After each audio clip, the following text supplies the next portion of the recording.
boa noite a você. Estamos chegando pela Unimed Concórdia com o nosso projeto especial Unimed para você.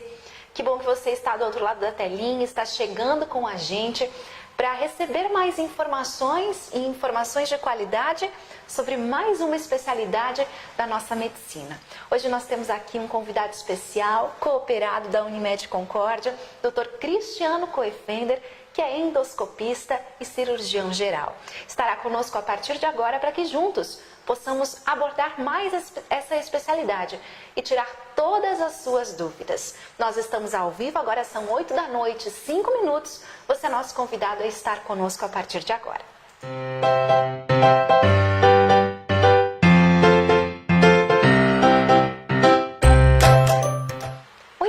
Noite chuvosa, lá fora chove bastante na capital do trabalho, mas você é convidado a estar com a gente agora, prestando um pouquinho mais de atenção e ampliando a sua visão sobre saúde. Dr. Cristiano Coifender, boa noite a você. É uma honra ter você aqui. Obrigada pela presença e por ter aceito o nosso convite. Muito obrigado, Karine. É uma honra também estar aqui, podendo ajudar esse quadro da nossa cooperativa, da Unimed. Boa noite a todos os internautas que nos acompanham desde agora, então. Muito bem. Vai ser muito proveitoso, acho, poder responder essas perguntas. Com certeza, doutor. É uma experiência, uma bagagem nova para a gente conhecer mais. Fala um pouquinho mais sobre a sua especialidade, doutor, e também sobre a sua experiência na medicina, enfim, aqui na nossa cidade de Concórdia. Bom, eu já sou formado há um bom tempo, eu acredito. Né? Minha formação base é a cirurgia, né? Foi da especialidade de onde eu venho. Depois de um determinado tempo, eu resolvi fazer mais uma especialização, aprimorar os meus conhecimentos na área da endoscopia. Né? Então, eu sou cirurgião geral e endoscopista. É nisso que eu atuo. Eu moro aqui em Concórdia, já trabalho aqui há 10 anos, né? E venho tentando contribuir. Com certeza. Atendendo a nossa comunidade, não é? Isso, fazendo o meu papel como médico. E acompanhando, inclusive, as evoluções das especialidades médicas, né, doutor? Essa inserção da tecnologia, essa ampliação de oportunidades que nós, como pacientes e clientes, temos em relação à saúde aqui da nossa cidade. Doutor Cristiano, fala mais sobre essa especialidade de endoscopista. Isso é algo diferente, não é? É algo que também se consegue aí com muito estudo. É algo diferente porque é algo recente. A endoscopia, ela não é uma ciência muito antiga quando comparada a outras ciências que compõem a medicina. Por exemplo, cirurgia, ou clínica, ou pediatria. A endoscopia tem uns 40, 50 anos de existência. Sim. E é uma área que tem um alavancamento muito importante, muito próximo da tecnologia. Por isso que ela é recente. A endoscopia, ela se divide basicamente em dois grandes grupos. O fato de você poder olhar, né, ver o esôfago, o estômago, o duodeno dos pacientes na endoscopia digestiva alta, que a gente chama, e o fato de você poder olhar, ver o intestino grosso na colonoscopia, que é também conhecido como endoscopia digestiva baixa. Né? Então, quando você apenas olha, você apenas vê, ou biopsia, né? Você está fazendo uma endoscopia digestiva diagnóstica. Apenas um exame. Um exame.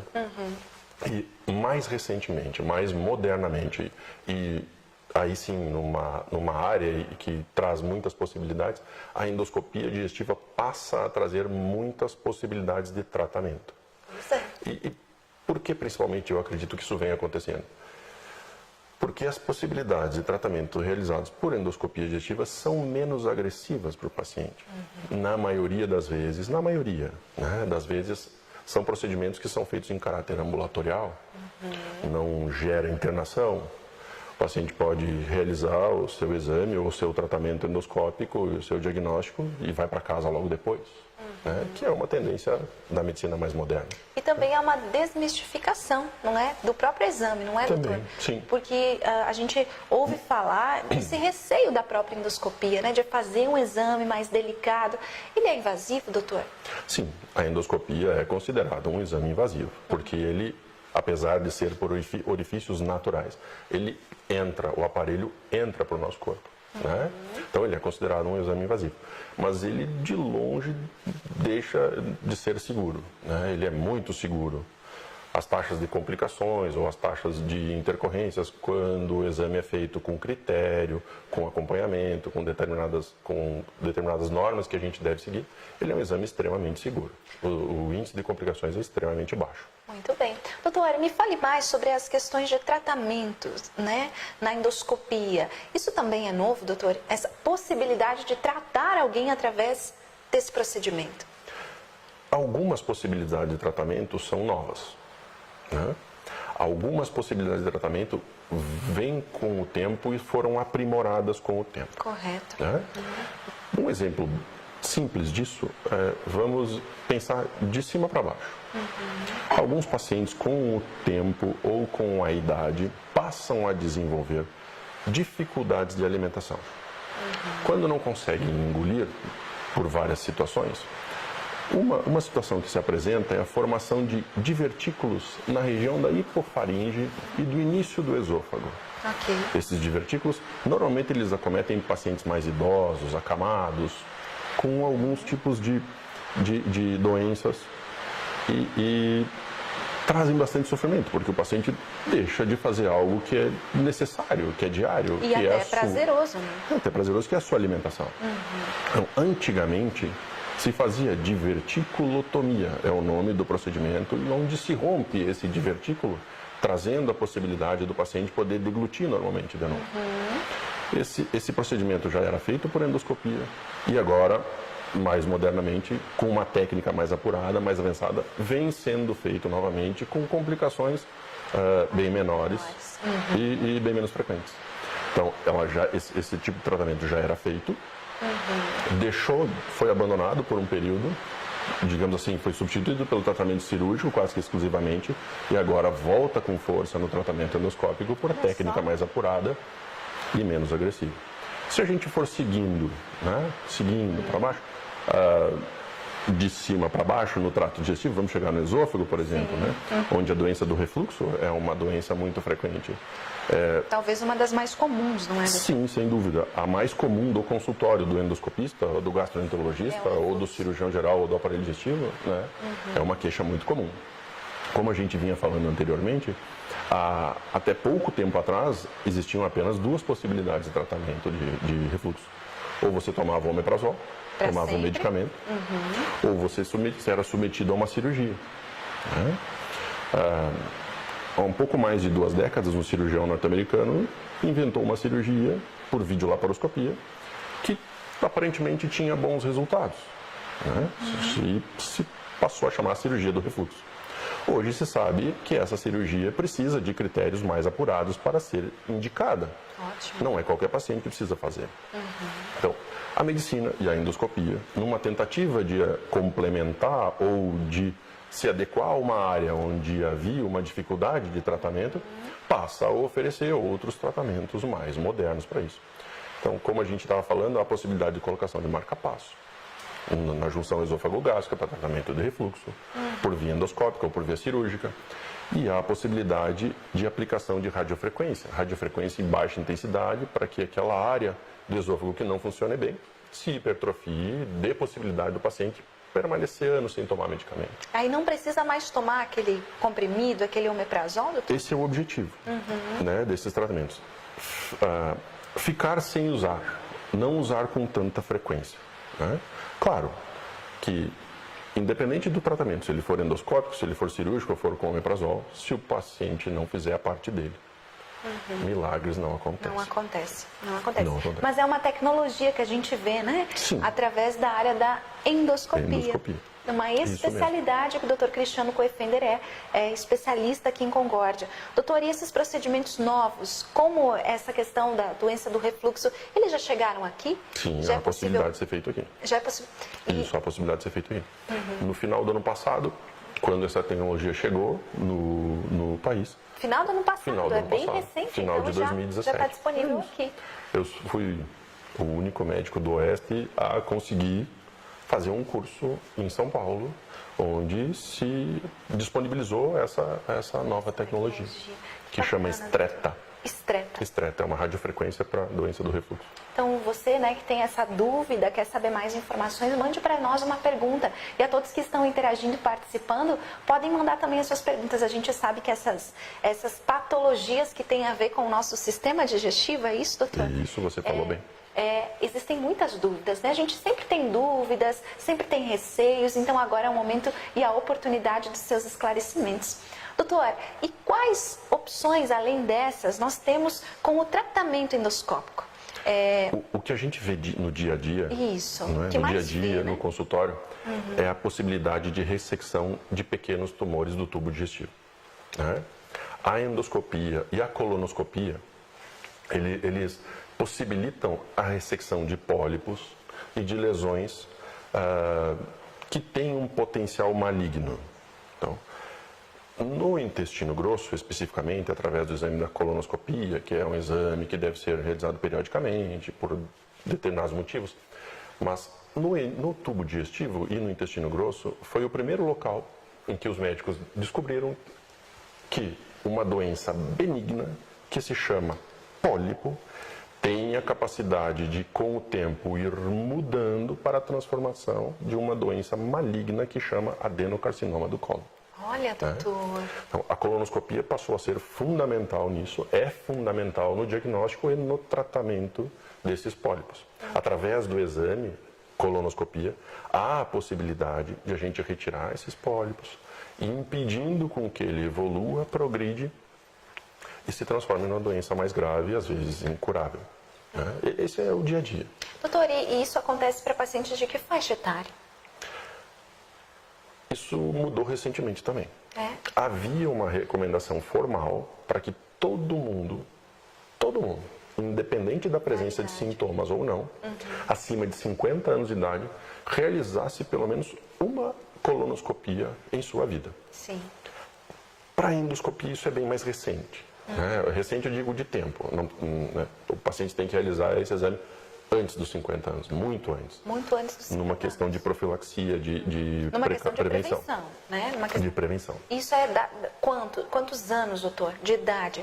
Dependendo se fôssemos pensar exclusivamente em faixa etária, todo brasileiro acima de 35 anos de idade que tem algum sintoma digestivo alto tem indicação de realizar uma endoscopia. A endoscopia faz parte do processo de diagnóstico.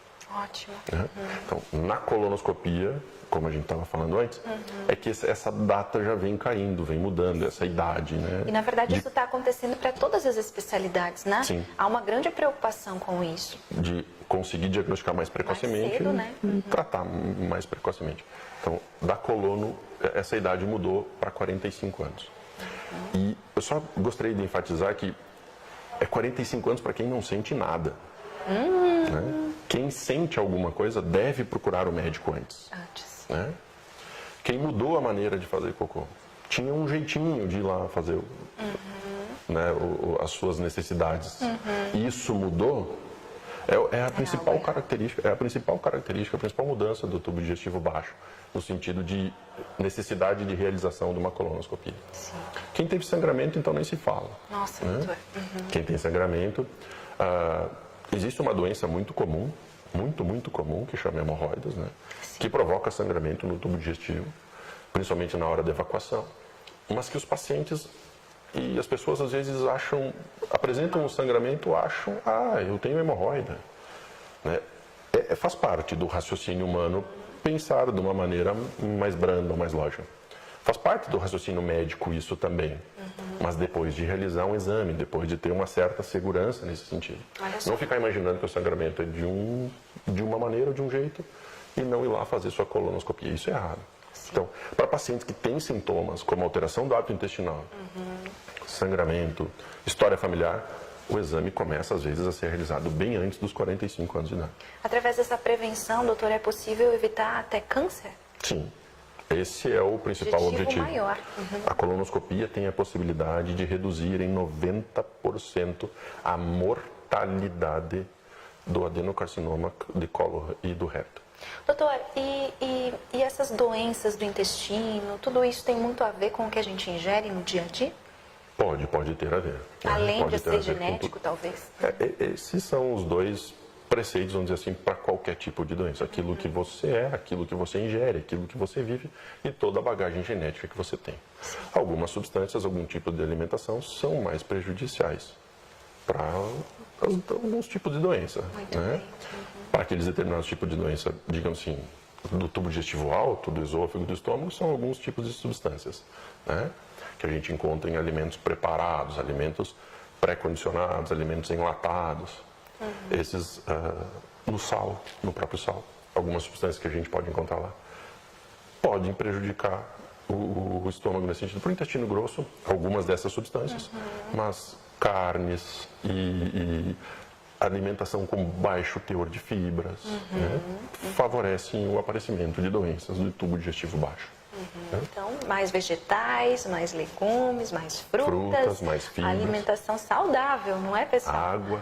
Mais um médico dizendo isso pra gente numa segunda noite, complementando tudo aquilo que a gente vem aprendendo ao vivo aqui. Doutor, já temos algumas perguntas. Tem uma pergunta da Simone Camplese. Ela diz que precisa dessa cirurgia. Acredito que ela se refere a essa questão, esse exame, né, do colo, não é, doutor? Como que você fala? A colonoscopia. A colonoscopia, né? Isso. Que é um tratamento, não é uma cirurgia. É isso, não é, doutor? A colonoscopia ela é um exame.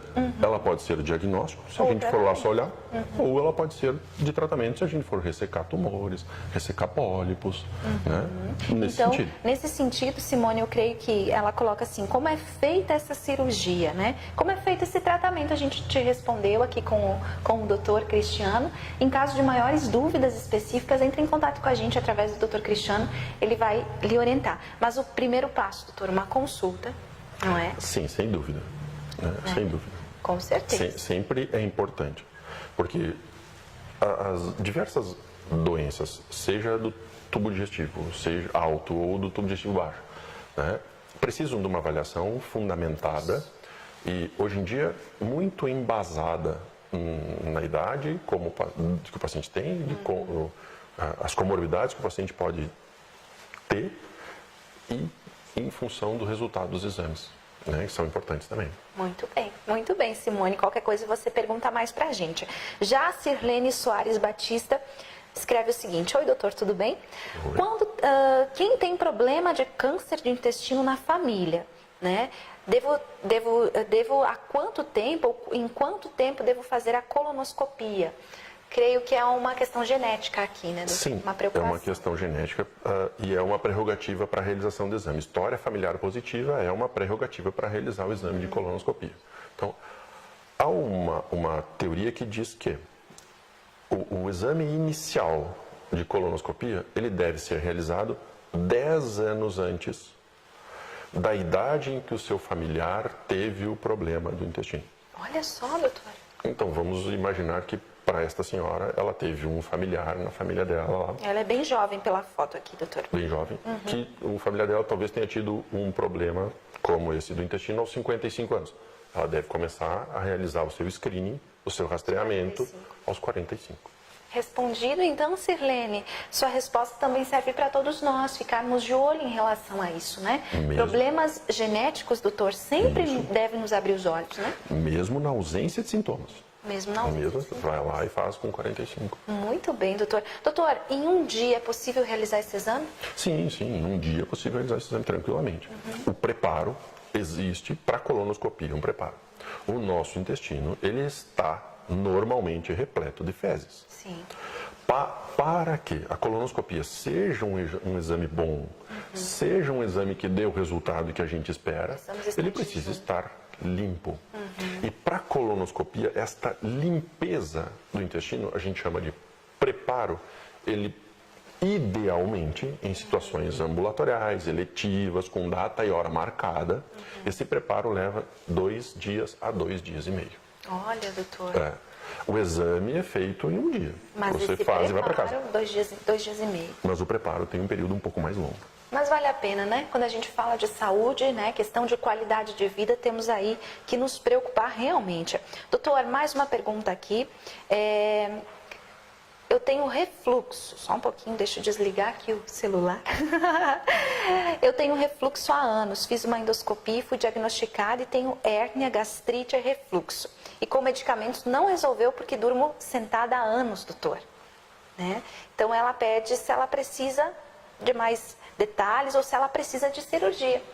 Eu acredito que essa paciente é uma candidata a algum tipo de procedimento. Muito bem. Se ela vem há anos tomando remédio, seus sintomas não estão controlados, ela deve rever o seu tratamento. Muito bem, então a gente respondeu também a sua dúvida. A resposta do doutor é: você precisa rever esse tratamento, não é? Doutor, quanto mais tempo a pessoa passa com esses sintomas graves, isso prejudica o organismo? Especificamente para refluxo, o tempo que o paciente fica com sintomas que não procura um tratamento adequado para abolir esses sintomas, ele pode trazer consequências sérias. A mucosa do esôfago, a pelezinha que reveste o esôfago por dentro, quando ela sofre por muito tempo com a agressão do ácido, o esôfago não gosta de ácido, né? Ele não foi feito para receber ácido, né? Mas quanto mais tempo ele fica recebendo essa agressão do ácido que vem do estômago, numa tentativa de se proteger, ele acaba mudando algumas células dessa pelezinha interna, que a gente chama de mucosa, e essa mudança das células da mucosa, devido a essa agressão a longo prazo, pode levar a alterações benignas que são pré-malignas, que se não tratadas, levam a um câncer também. Levam a um câncer. Doutor, e quando a gente fala de crianças, existem problemas digestivos que também preocupam vocês, endoscopistas? Sim, sem dúvida, né? No nosso dia a dia, o principal problema de criança é a ingestão de corpo estranho. A criança ingere uma moeda, ingere uma pilha, ingere um parafuso.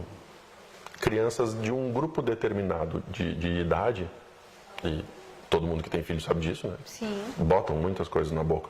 Talvez a gente nem percebe, né? Muitas vezes a gente não percebe. E às vezes eles engolem. E daí passa a ser um problema. No nosso dia a dia, aqui no nosso município, esse é o principal, doutor, problema que nós nos deparamos com crianças especificamente. Agora, uma endoscopia diagnóstica ou uma colonoscopia diagnóstica para criança é um pouco mais raro do que para um adulto. É um pouco mais raro de acontecer. Muito bem, muito bem. Resposta dada, aqui nós estamos ao vivo. São 8h26. É importante a gente destacar aqui como nós, pais, também nos preocupamos em relação às crianças. O doutor acabou de trazer para nós uma questão muito importante, né? Sobre essa ingestão de objetos. Doutor, e esses objetos, quando são ingeridos pelas crianças, você consegue retirar por uma endoscopia? Sim, a gente retira por endoscopia. Numa criança, sempre com o auxílio do anestesista. Ótimo. A criança, uma endoscopia ela pode ser feita com sedação apenas, né? Um remédio em que o paciente dorme. Criança, ingestão de corpo estranho, nunca. O protocolo diz com anestesista, né? A gente retira, existem pequenos aparelhos, insumos, instrumentos que entram pelo aparelho de endoscopia e a gente agarra, pinça, retira moeda, parafuso, brinquedos. Sim, pedacinhos de brinquedo. Retira do esôfago do estômago. Muito bem. Doutor, no sentido assim de alerta e prevenção mesmo, né? Quais são as suas dicas como endoscopista que nós temos hoje para cuidar mais do nosso sistema digestivo? Do sistema digestivo. Aí existe aquilo que a gente pode fazer, né, no nosso dia a dia, né? E a gente comentou um pouquinho antes, ter uma alimentação saudável, procurar não ingerir alimentos que tenham tido algum período de um cuidado inadequado, né? Por exemplo, que a gente não sabe a procedência daquele alimento, que a gente não sabe como ele foi armazenado, como ele foi produzido. Então isso a gente deveria evitar, né? Medidas de saúde de uma maneira geral. Atividade física faz bem para o funcionamento do intestino. Ingerir bastante água faz bem para o funcionamento do intestino, né? Eu acho que existe aquele cuidado também que a gente tem que procurar o profissional, que é nos casos de eu estou sentindo alguma dor, eu tenho um problema na família, né? História familiar, que foi até fruto de uma pergunta recente. Eu estou tendo algum sangramento digestivo baixo. Eu tive alteração na maneira na maneira de evacuar. E eu acho importante, tanto que eu vou falar isso aqui ao vivo, eu acho que as pessoas deveriam se examinar mais. Né? As pessoas deveriam, quando vai dar descarga lá no banheiro, dar uma olhadinha naquilo que saiu, para ver o que está saindo, o que está acontecendo, como é que está.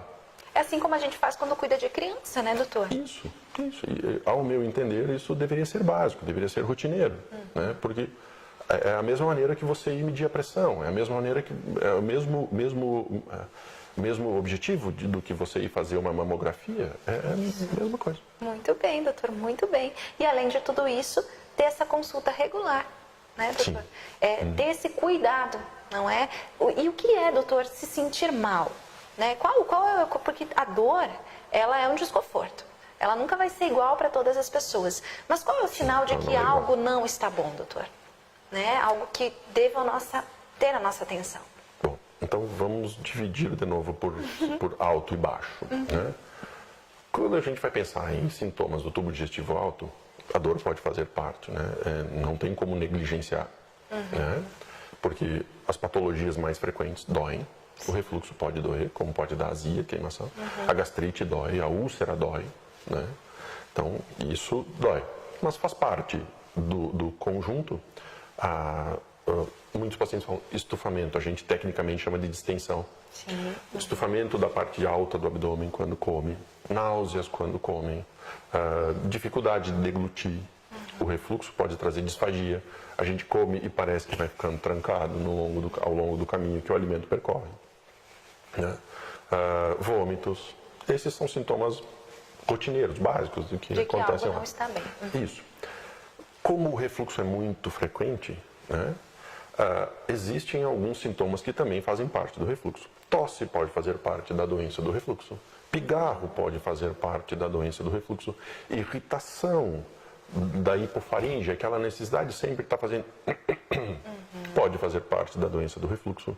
A gente divide e a gente compartilha muitos conhecimentos com o otorrino nesse sentido, que muitos pacientes vão achando que tem alguma alteração da garganta, da faringe, da fala e vai procurar o otorrino. Na verdade, ele tem refluxo. Né?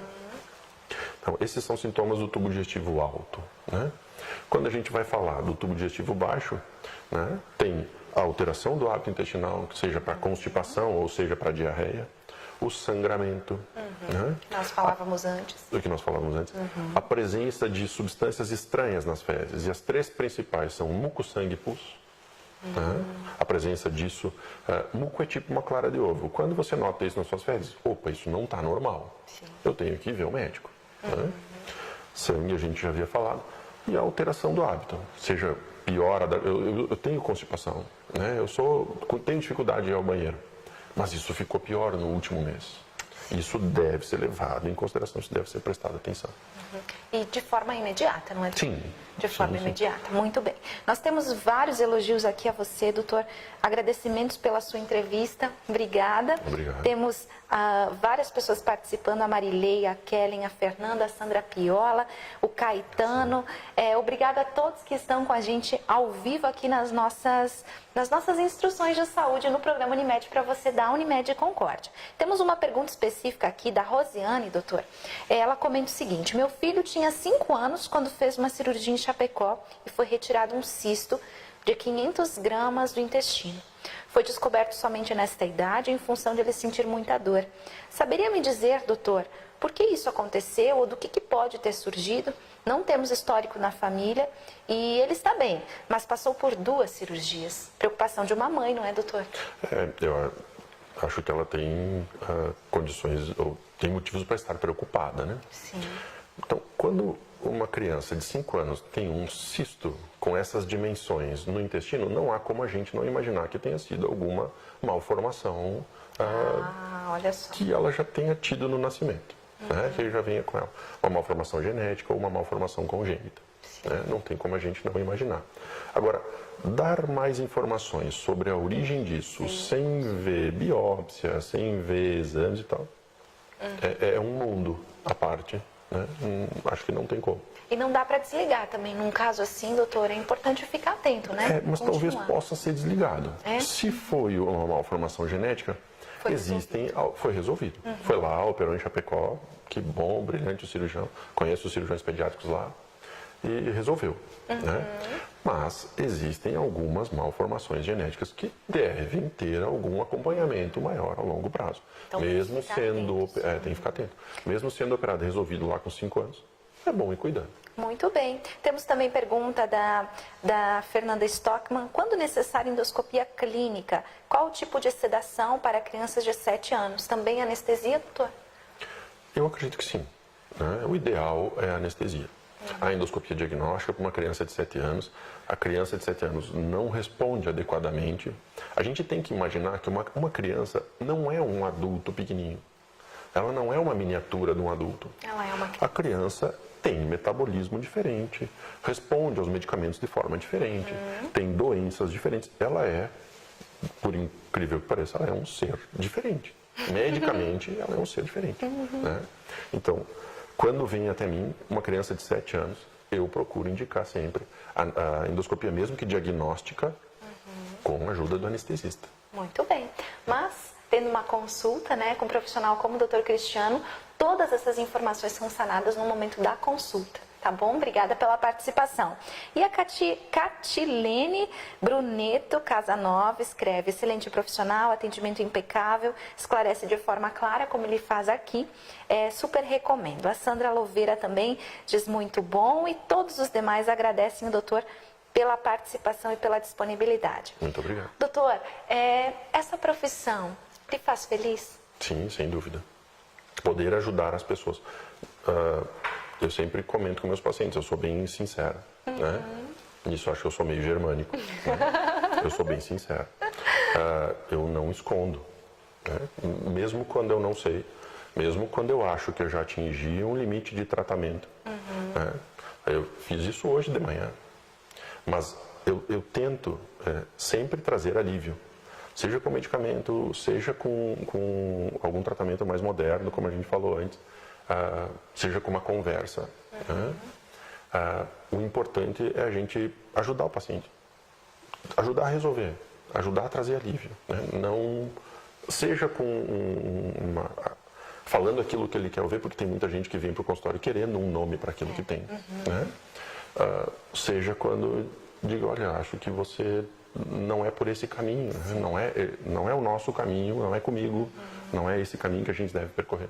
Então, mesmo sendo com uma resposta afirmativa ou com uma resposta negativa, o meu objetivo é trazer alívio para as pessoas. Muito bom, doutor. Faz isso com excelência. Nossos obrigado. parabéns. Unimed Concórdia recomenda mais um dos nossos cooperados, né, que é especialista na sua área de atuação.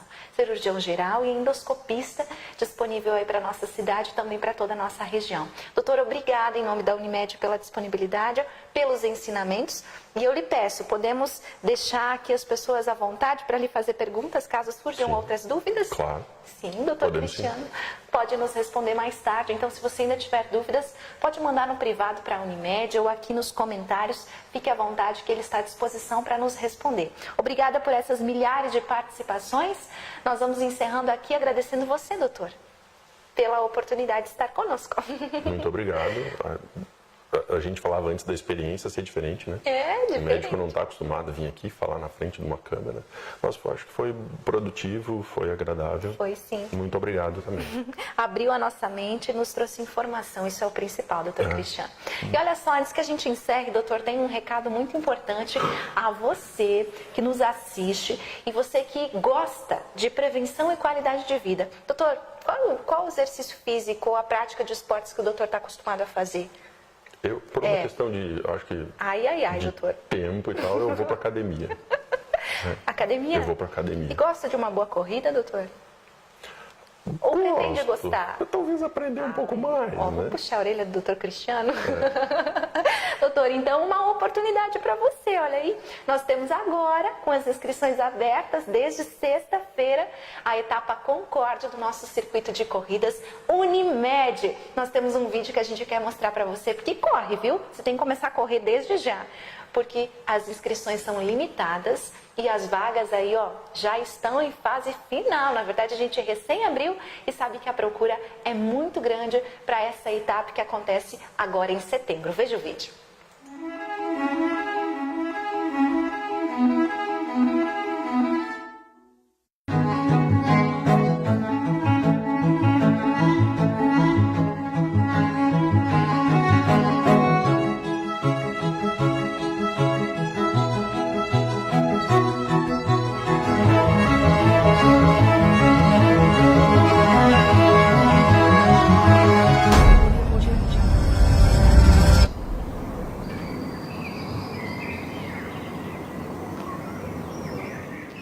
Muito bem, então faça sua inscrição nos circuitos de corrida Unimed, etapa Concórdia, inscrições abertas pelo site que você viu no vídeo. Inscreva-se, garanta o seu kit que está muito bonito para esse 2018 e esteja com a gente aqui, diretamente do complexo da Unimed, agora em setembro. Fica a dica para você e também para você que nos assiste agora, cadastre-se nesse link que nós disponibilizamos aí no topo da nossa descrição da nossa live, que você concorre a brindes da Unimed e também a conteúdo exclusivo só da Unimed Concórdia diretamente no seu e-mail. Cadastre-se agora e faça parte dessa rede de contatos. Doutor Cristiano, boa noite a você. Boa semana. Boa noite. Bons resultados. Muito obrigado, que assim seja. Amém. E que você também tenha uma excelente semana. Nos encontramos de novo ao vivo na próxima segunda-feira. Boa noite. Boa noite.